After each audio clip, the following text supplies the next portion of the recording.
y'all. Welcome to the Honest to Goodness podcast, where we give you our honest opinions on good entertainment. I'm Morgan. I'm Kerri. I'm Nicole. And without further ado, here's today's episode. We hope you enjoy.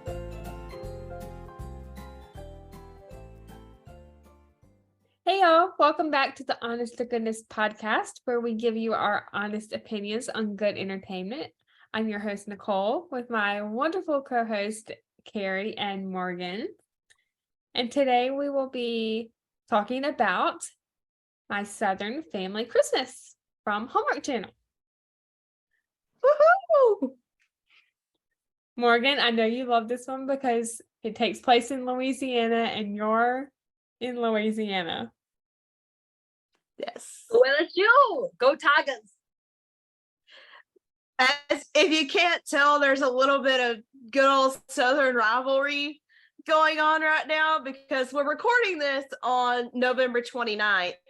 So this Saturday, December the 3rd, will be the Georgia versus LSU game. Sorry, Morgan, I gotta say, go Dogs. Go Tigers. I'm mostly a Gamecock fan, but in this instance, I have to say, go Dogs. Woo! We'll see about that. We'll see about that because these Tigers have claws, baby. We coming out there for blood. We gonna get this one. Listen, I will be the first one. The Bulldogs have claws too, kind of. Yeah, it's true. They have more teeth than anything. Yeah, more teeth. Although I will be the first one to say, Kirby Smart has done an impeccable job with this team. I wish to goodness he would teach them how to tackle. I wish our football team would just learn not to get hurt all the time. Well, I kind of partly like to root for Georgia because my mom graduated from Georgia and my dad got a master's in screenwriting from Georgia, and one of my favorite teachers went to Georgia. So also, Nikki DeLoach is a Georgia fan because didn't Andrew tell us that she went to the same high school that Stetson Bennett went to? I believe so, if I remember. You had your Georgia Bulldogs shirt on whenever we interviewed him. Yeah. Yes. Well, I decided to rip my Tigers because this movie, I love it because it wasn't too cliche when it came to being based in Louisiana. They didn't just pump it full of a bunch of Louisiana stuff. It was full on just about our Cajun Santa. So there is a Cajun version of the Christmas story. I don't have the book with me. I think my brother has it because of my nephew and my nieces. But our Santa is called Père Noël, and he instead of reindeer, he has alligators, and instead of a sleigh, he has an airboat, and he travels throughout through the Mississippi, down the rivers, and through the swamps in order to deliver his toys to the kids. I remember being taught the story whenever I was a little kid, obviously, and we're teaching the kids, my nephew and nieces, the story. So yeah, this movie is really sweet. Yeah. And I love that they don't always mention like the food. So one of the big things in the movie is the fact that the new Père Noël of this, so the movie's location is named Sorrento, Louisiana, but that's actually not a real place. But a lot of the stuff that's involved in the movie is such as meat pies, gumbo, swamps, obviously the moss trees, and just all that. So I'm glad that they didn't just chocolate full of stuff that are kind of like the generic things about Louisiana. I'm glad that they kind of introduced like the meat pies, which a lot of people don't know what meat pies are. So yeah, I know what they are. What are they? I've never actually had them. Okay, so meat pies are pretty much so like a shepherd's pie. Pretty much, it's almost the same thing. It's just like everyone has a different type of way of how they do their meats, what they put all in their meats and seasoning. Just like how in the movie they have like a secret recipe a little secret ingredient that they add. Just about every family has their own secret little recipe, or some people just have their own specific ones they love that they like to go to if their family doesn't necessarily have their own recipe. So it's basically a pie, but instead of being a big round dish, it's folded over and mashed on the end, so that way it kind of makes kind of sort of like a pocket of meat. Okay. Yeah, that is cool. I thought this movie for me really felt like a cross between My Christmas Family Tree, which was Andrew Walker's movie last year with Amy Teagarden, and what is it Christmas in the Bayou? Or what is the Christmas in the Bayou. Yeah, it really kind of felt like a cross between those two movies for me. Yeah. I liked it, but that was kind of what it felt like for me. I will say this, and I don't really know the actor very well, and he probably does have some Cajun roots, but he did a really, really good Cajun accent. Like, he really did a really good, like, Jackson? Southern Louisiana accent. The dad? Yeah. The dad or Jackson? The dad. Okay. Yeah, the Père Noël. The Père Noël did a really good I can look it up. accent. Give me 1 second. Yeah. He did a really good job, and I had to commend them. Okay, so the wife, she is played by Laura Kelly. I know her very well from my favorite TV show, one of my favorite TV shows, which is One Tree Hill. She played the mom of Lucas. And so seeing her in this movie was so amazing. I love her. I love that she was involved in this movie. I say the girls were absolutely adorable. The way that they were actually able to name all of the alligators, how they were actually able to pronounce the names of the alligators. I can't even do that. We would literally, like, every time we got the book out, it's just that every time we would try and Google how to say the names, because we couldn't do it. Like, because I don't live in the southern parts of Louisiana. I do have a lot of Cajun family members, but I wasn't really that close to a lot of them because they lived down south. So hearing them actually be able to say the names and have such really good Cajun accents without it being too much was really cool. His And name is obviously the overall story was really amazing, of course. The dad is played by Bruce Campbell. He was in last year's Hallmark Christmas movie, One December Night. Okay. He was also in, I'm trying to look. Let's see.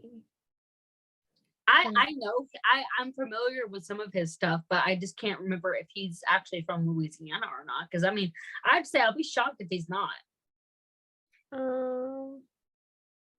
But I just really love the heart behind this movie, about how, like, so the movie itself is really about this young traveling photographer, writer, journalist who gets the ability, finds out about her dad. She's always known that her dad's out there, but they never really had a relationship. Whenever she was younger, she's like, hey, it's his loss. I'm not going to go out there trying to find him. But as she's gotten older, she's changed her mind and she wants to know who her father is. Well, then when she finds out that he is up to being the next Père Noël for their town, for their little town, she sees that as an opportunity, not only for a story, but to be able to meet her father. So it kind of goes to this whole line of her kind of keeping that element of it a secret, because she gets obviously she gets nervous, is afraid of what's going to happen, if it's going to be a good reaction, if it's going to be a bad reaction. And so she uses the cover story of her being a journalist to kind of hide herself away in this town without anyone knowing who she is, and be able to cover the story about her dad becoming the next Père Noël. Yeah. And going and learning about his newfound family that he has. Yeah. I love the fact that Jackson, I think that was his name, wasn't it? It was Jackson. Played by Ryan. Yeah, I love the fact that he figured it out.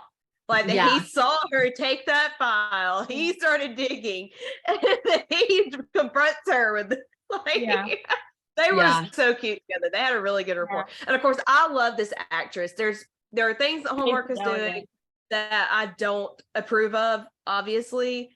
I will say I've been impressed that there have been very few movies with that in it, comparatively speaking. This year I've been impressed with that, but there are things that Hallmark is doing that I do very much approve of. And one of them is the fact that they're starting to use some more, and no hate to people who are fit and whatever. I mean, I just started going to the gym myself. If I can get to looking like that, I would love to. But normal, if you look around at society, that is not a normal, just average human body type. And I think there's so many people that struggle with their self-image and stuff, because this is what's portrayed as, this woman. Is what, yes. So I love the fact, and I mean, this girl is gorgeous. She is absolutely beautiful, but she is just an average size woman, and I love it. Thank you, Hallmark. I love it. Yes. So the original actress, she's widely known for playing on Grey's Anatomy. She was an intern for the past 3 seasons, I think. And then, of course, we know her because she recently played a movie for Hallmark that kind of, like Kerri said, kind of broke the mold that she's not this perfect, skinny, little tiny girl, which is no offense to the girls that are skinny and tiny, because I have a lot of friends who can't help that they're skinny. That they actually had a friend not long ago, whenever I was a child, she used to literally have to drink like a bunch of like fattening drinks to try and gain weight, because her metabolism would literally eat everything away. Like she had a nutrition problem that caused her to be so skinny, and she hated it because of that. So we're not making hate to any of the skinny little girls, because we understand that just as much as we can't change the fact that maybe we're not fit into that perfect little mold, neither are you. So, but yeah. Or are we saying that if you've got it, you shouldn't work to keep it? Exactly. But she recently broke the mold for Hallmark in playing a movie where she was a fashion designer, and she was trying to break the mold once again in the fashion world, as well as like you don't have to be a size 0 in order to model, in order to create beautiful designs of fashion. And and now she's here playing this woman who is just trying to learn who her father is, and hopefully be able to find the courage to tell him who she is. And I love all the, like, it's so amazing to see like how they are, and how they are in the movie really is about kind of how it is down here in Louisiana, and I'm sure a lot of southern other areas, but like we're very hospitable people. We love any reason to party or celebrate anything down here, especially with food. So I could say that for Charleston too. Especially, I think the South, especially because you have a bunch of Baptists in the South, and Baptists will take any excuse to eat. And Morgan, I think you said Pentecostals are pretty much the same way. Like we have this saying, like whenever we're eating, we're like, Doug, you got a bunch of Pentecostal people sitting at a table whenever it's silent and everybody's eating. Yeah. That's the only time you can shut us Pentecostal people up is with food. Oh my goodness. I know they joke about that. I'm not a Baptist. I grew up in Baptist churches, but I go to a non-denominational church now. But they joke around about that one of the requirements for being a Baptist is having a casserole dish. Like you have to have a casserole dish to be a Baptist.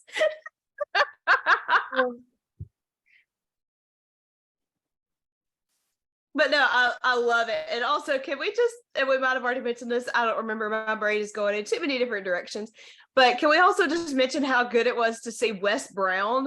I was literally just about to mention that. Yes. I wish I would have been able to see more of him, but I understand he was just kind of making a little bit of a cameo, but it was really good to see him in that movie. It was definitely a different role than he's usually played, because he's usually like, the more gruff kind of like farm boy, small town. He's usually the one being like the small town guy. But another thing is, like, we kind of talk about her breaking the mold. Can we go ahead and say, like, the main guy, the main love interest for her, doesn't really necessarily fit the mold for Homework hunks either. That's true. Which I love. That's true. I love that, because like, and he's good looking, and he's very good to it. He's, he's definitely going to become one, without changing himself, hopefully. Yeah. It's like she's becoming one of the Hallmark ladies, without hopefully changing herself as well. So it's exciting that both sides, not just because I feel like people lack talking about the fact that guys get just as much shame for being overweight as girls do. Like if you don't have the abs, if you don't have the biceps, if you don't have the nice face or whatever, you're considered nothing just about it, as well as the girls who are a little bit bigger, who have like, you know, so I mean, I love that this movie got a few more curves than most people are looking for. I just got to briefly mention the first scene when Campbell is at work and she's talking to her colleague. I think her name is Mary. And I think this is after, you know, Wes Brown's character. I don't think we ever hear what his name is, but he's talking to the two of them about the feature for the magazine. And then he walks away and the two women start talking about Christmas traditions and how it seems like they've all been covered already for the magazine. Christmas wedding, Christmas on the ranch, Christmas cruise. And then I think Campbell says something, I don't have the line written down, but then Mary says Christmas in space. It's like, you think I could do it? I will say, like, I love hearing about people's different traditions and stuff. Yeah. Of course, like we've always talked about our different traditions on here before, but one tradition that me and Mom kind of started doing was going to Natchitoches, which is also in Louisiana, is the place where Still Magnolias was filmed with Julia Roberts and, oh man, Dolly Parton and Sally Fields, all of these greats. It blows my mind that I've walked plenty of times down the same road as those women as they filmed this movie. I've been to the church that they filmed that and the houses that they filmed that. I think my mom even went on a ladies trip with our church and got to stay in a bread and breakfast, not far from the family home. And one of the things that we love to do is going to see the Christmas lights, because just like in the movie of Still Magnolias, it's this big thing every year. Like they light the Christmas trees. I mean, they light the lights on the water, and they have fireworks, and they have music playing, whether it's Cajun bluegrass or jazz or, you know, just typical traditional Christmas music. And we eat. Our faces are bellies full of funnel cakes and boudin and meat pies and just the whole 9 yards. So that's one of my favorite things to do. That sounds fun. I love that. And it very much reminded me so much of this movie, because like the lights on the whenever he finally gets to kind of introduce himself as the Père Noël, he comes in on the boat with the lights and all that. They actually do this thing where they have Santa ride down the river through Natchez on a airboat, all dressed up just like how he did in the movie, along with like the lights that light up and stuff. So this movie reminded me a lot of Natchitoches. I feel like they took a lot of stuff from Natchitoches for this movie, which was really nice. Yeah.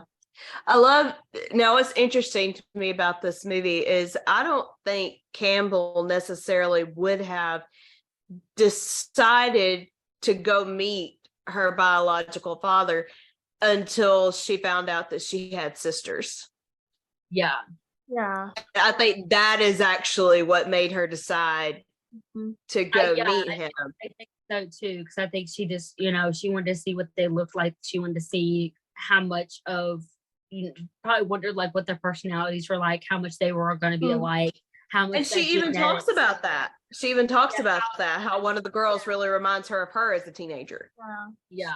And how much that the genetic part of that work goes into that.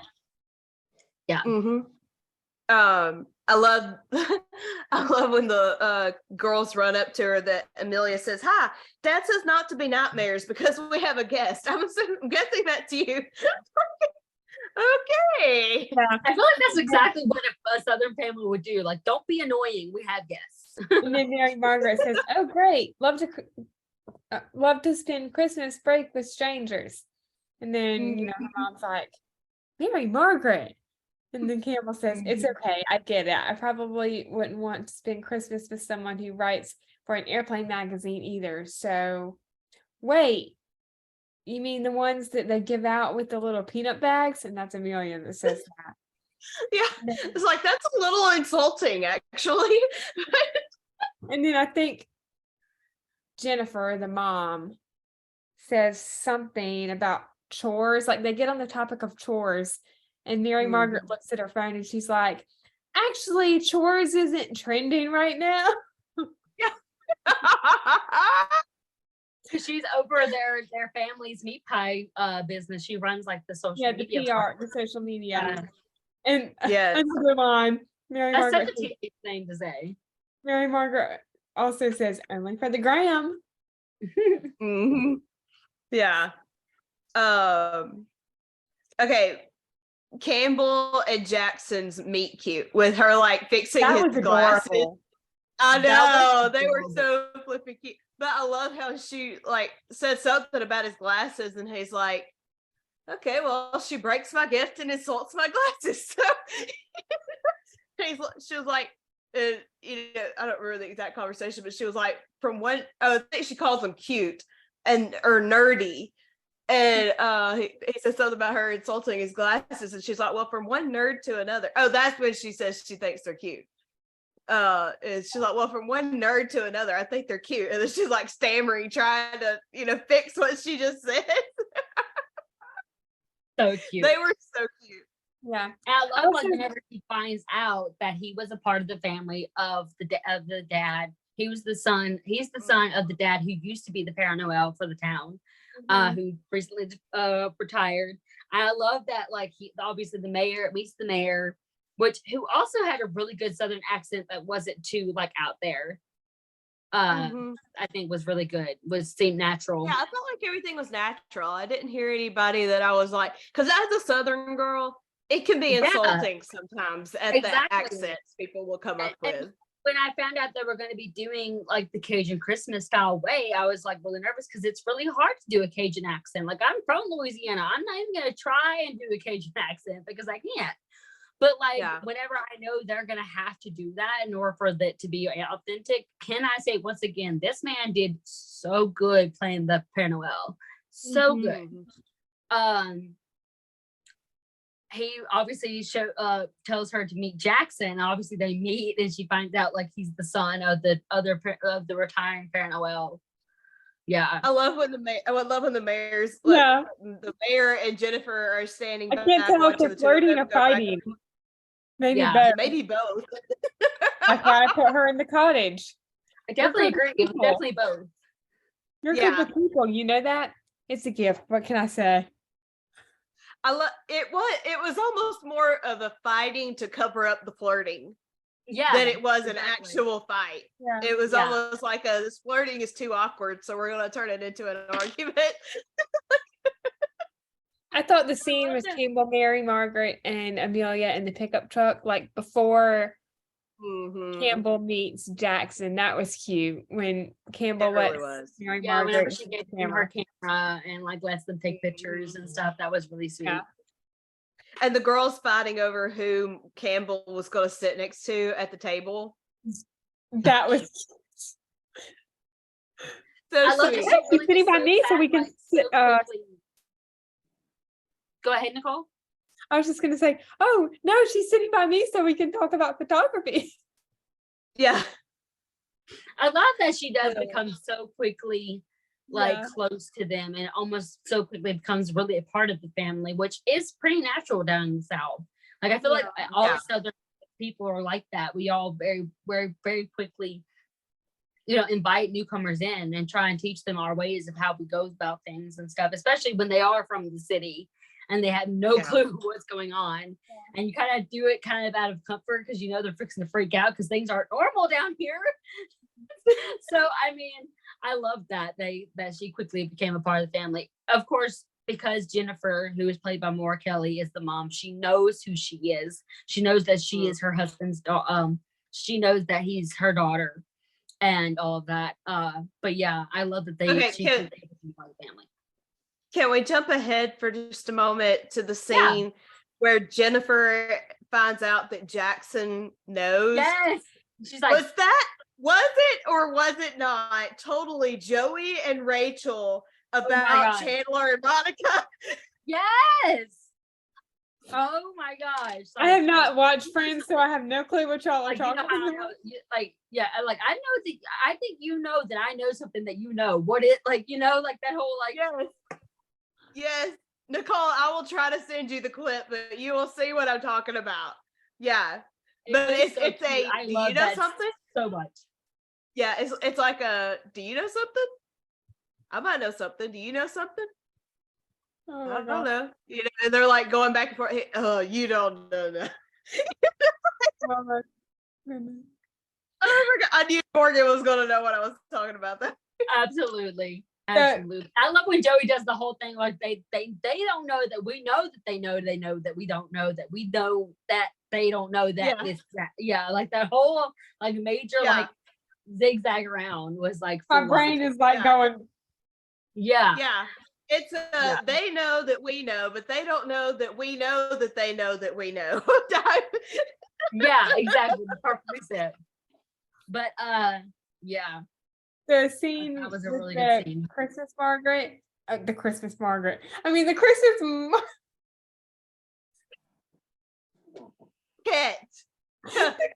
Margaret. I apologize, y'all. Listen, have you listened to either one of us talk? The Christmas market, and Everett is reading the story to the kids, and Campbell doesn't know the names of the gators, and the two of them start saying the names of the gators, and then the line, "Merry Christmas to all till I saw you some more."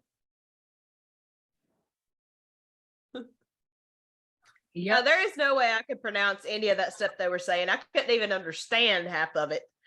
Like, which again, keep in mind, I'm trying to deep clean the house while I'm listening to this movie. So keep that in mind when I'm saying this. Like I remember most of the stuff from this movie, but there are still things that I'm just like, not 100% on. Sorry guys, we're under a tornado warning right now. Oh my gosh. Oh, so that's why your phone's turning. No, sorry, my mom was texting me, so I was having to text her back. She was like, "It's like there's apparently a tornado in Ala, which is about like 40 minutes from me, apparently." So yeah, I'm recording during a possible tornado attack. Tornado attack.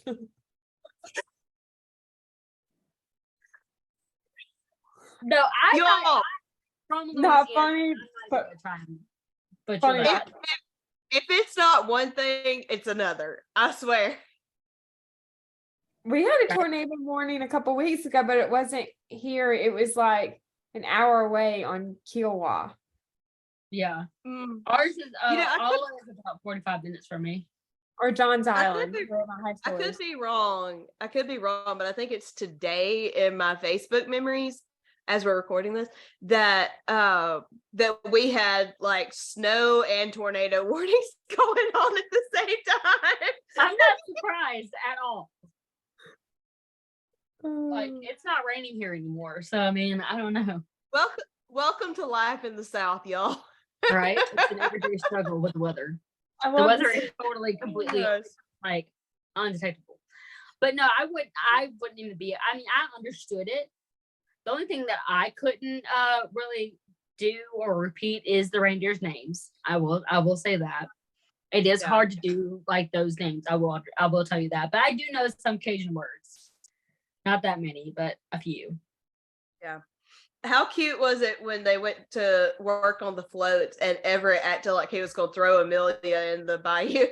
I was literally just about to say that. That's what I was trying to get to. Oh my God. I've had that done to me, and I'm telling you, it's like, it's just because you never know. Because I've literally seen some of my cousins do that to their kids, like just chunk them right in the water. She's gator bait. Gator bait. Oh yep, gator bait is real. Gator bait is real.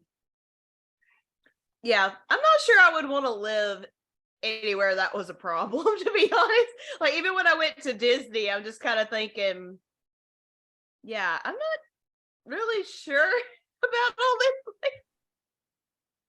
this. Yeah, you just about can't trust any body of water down here.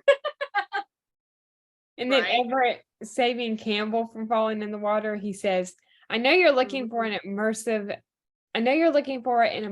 experience, but trust me, going in the bayou ain't it. Yeah.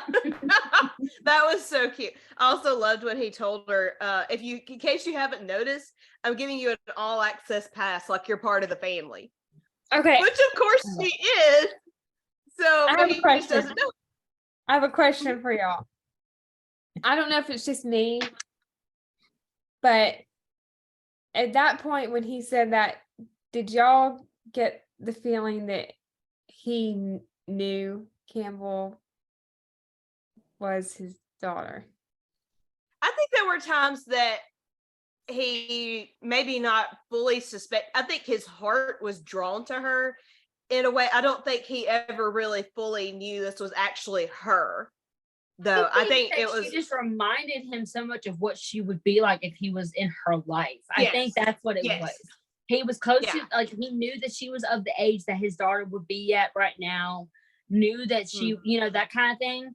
But, and so, like, being close to someone who was the age that his daughter is at, and like having her be so close and like the whole purpose of her being around is to get to know him and his family. Yeah. It was almost natural for him to be the way that he was with her. Well, and even when she mentions the fact that she was born in Houston and grew up in Dallas, you know, whatever, and he's like, really? You know, but it's almost like you can see these little pieces falling together for him, but at the same time, it's almost like he can't bring himself to even think, hope, believe that this might actually be her. Right. You know, it's more like it's pulling at every string in his heart, but he can't quite bring himself to go there. Right. You know? So no.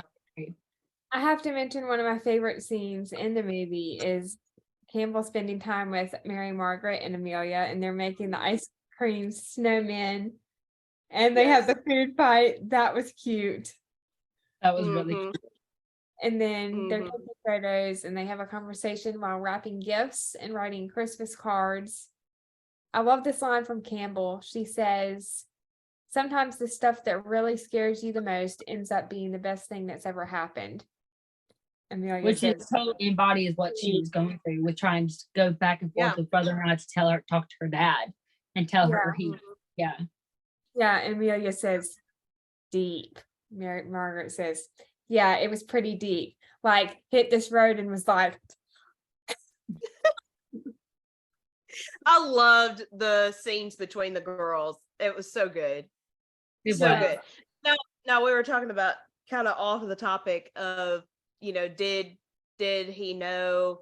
And then we were talking earlier about how close the girls kind of very quickly became when at the end, when they find out that this is their sister, and Amelia's like, I knew it. And Mary Margaret's like, no, you didn't.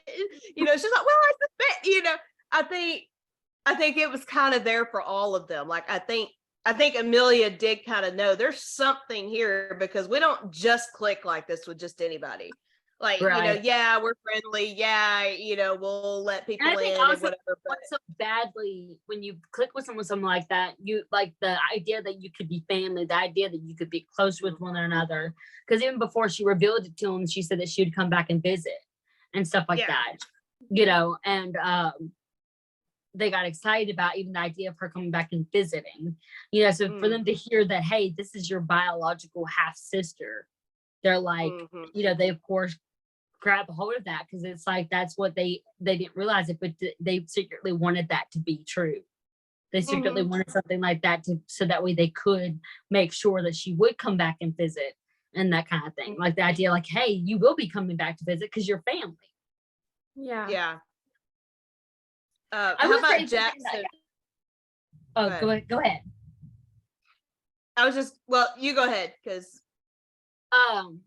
I will say, like, this situation with, I wish they would have had a little bit more of a heart to heart. I wish we would have been able to see her mom and stepdad, you know, kind of somewhat either come down to Louisiana or something like that.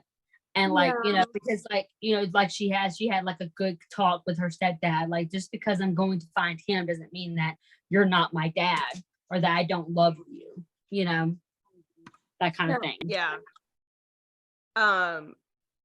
How about Jackson roping Campbell into helping her dad in the food truck? That was awesome. That was perfection. And then, of course, that's when Jackson and Jennifer have their do you know something? Conversation is like, after how do that. You know I know something that I don't need to know. Yeah. Oh my gosh, I loved it. But also the baking boot camp. When they're teaching her how to bake, and they take that picture for the ultimate post. Yeah. And then of course, the girl's just running off, and he's like, "Oh, don't worry about cleaning up this mess. We'll get it." We got it. Yeah, and I love that when Jennifer comes in, she's like, "I know those girls did not leave y'all to take care of this mess by yourself." Yeah.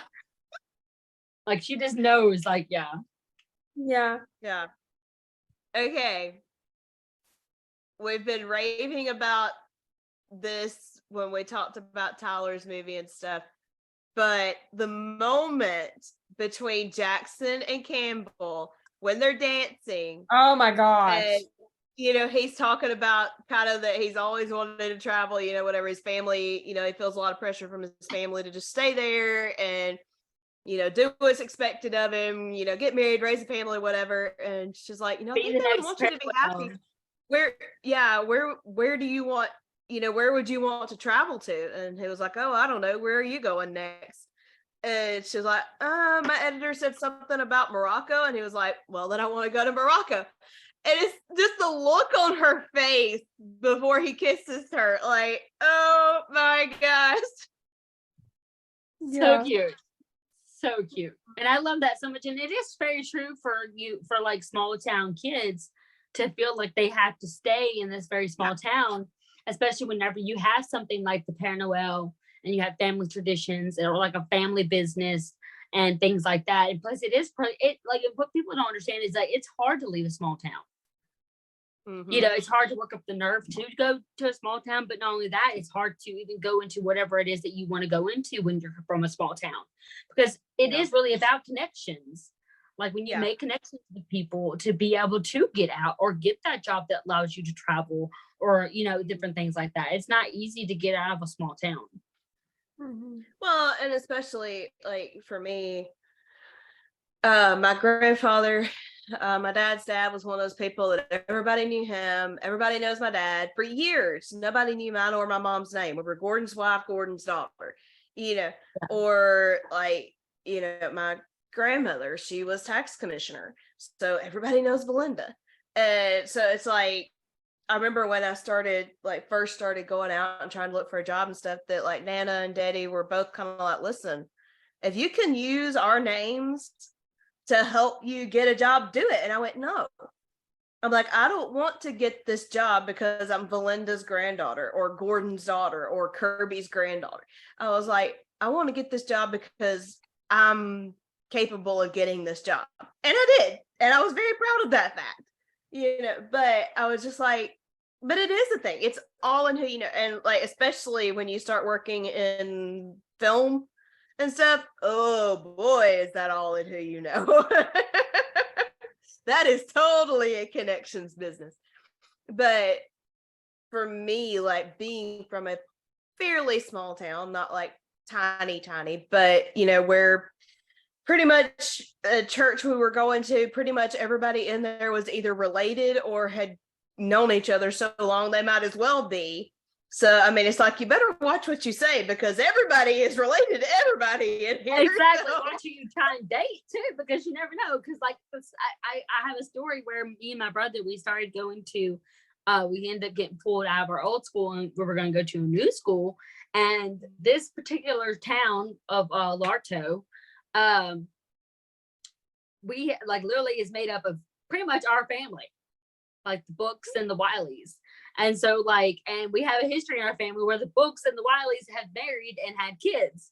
And so, like, if you're not married, if you're not considered kin by the Wiley side, you're considered by the book side, or even together at the same thing at the same time.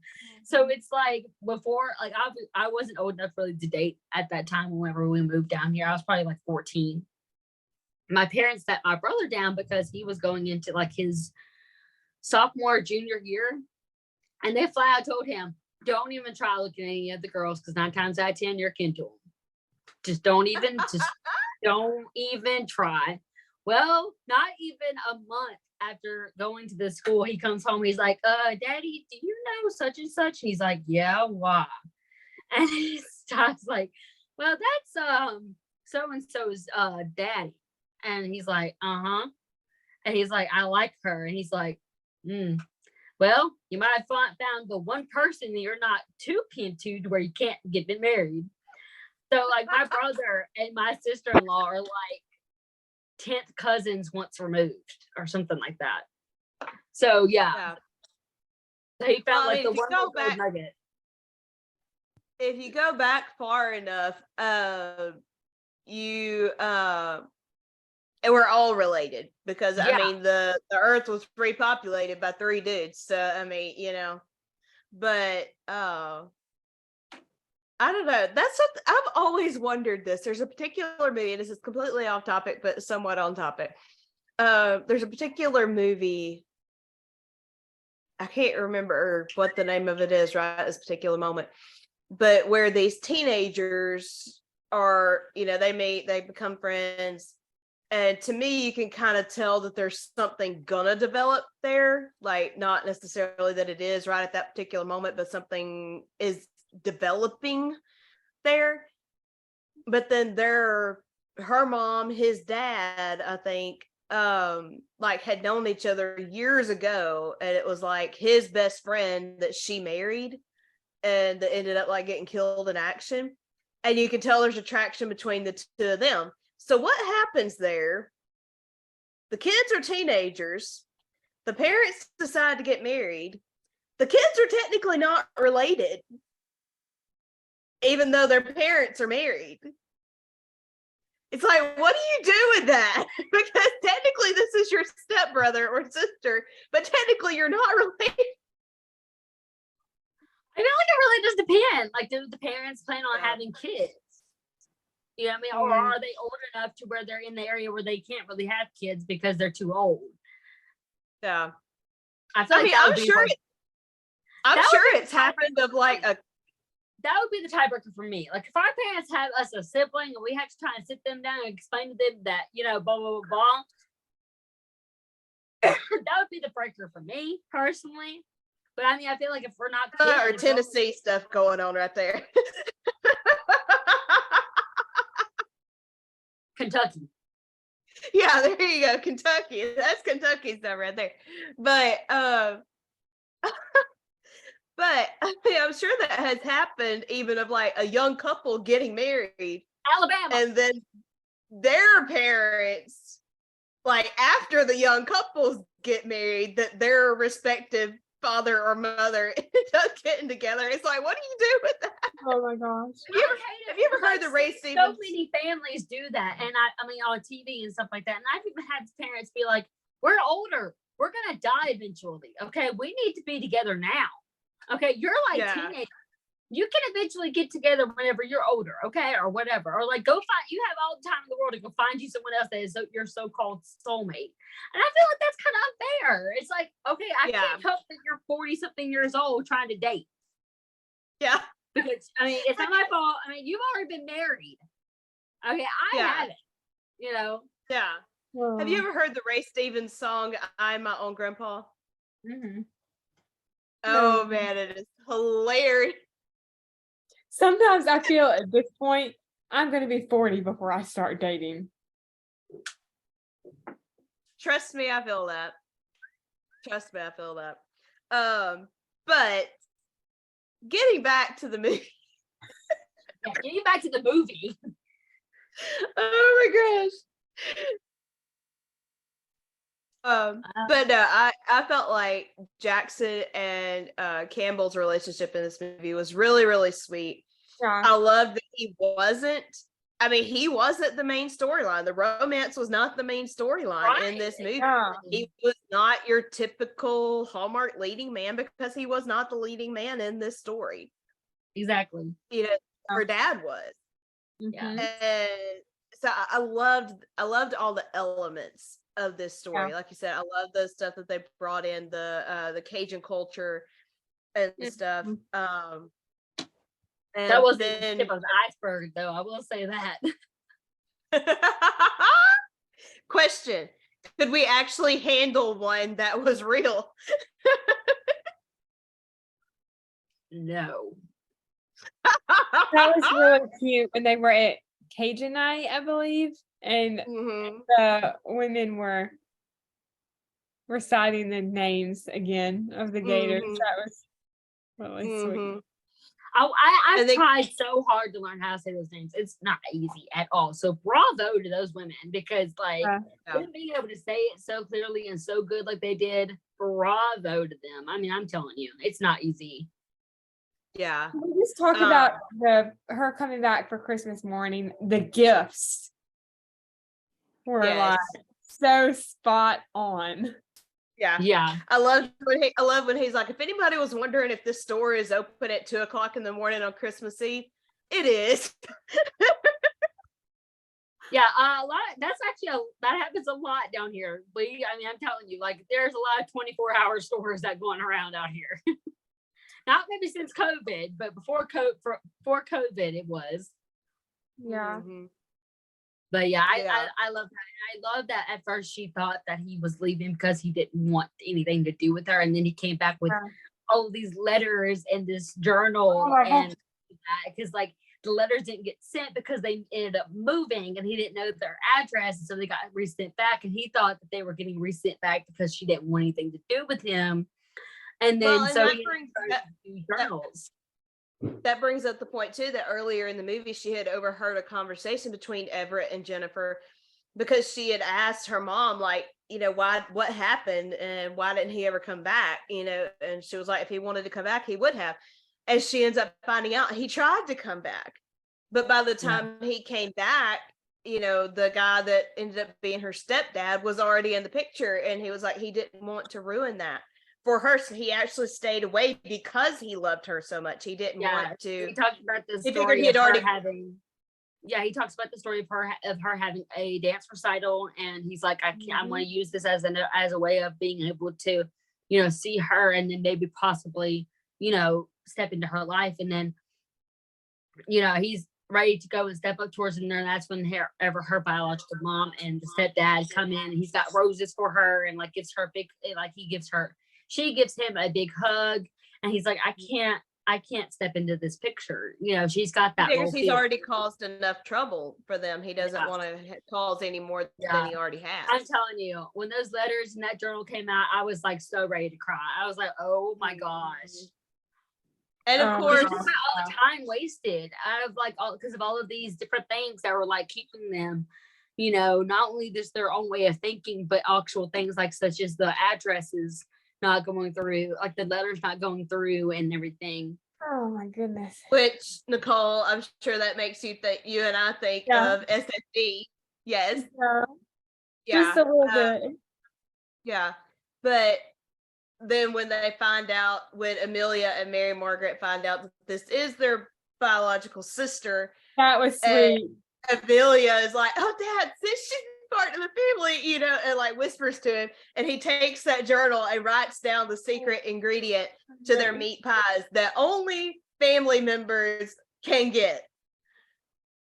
I love that. And then of course at the end when we see all the different pictures, and we see the picture of Jackson and Campbell off, I don't know if it was Morocco or wherever they were, that you could tell he's traveling with her now. You know, traveling with her for her job. That is just so sweet.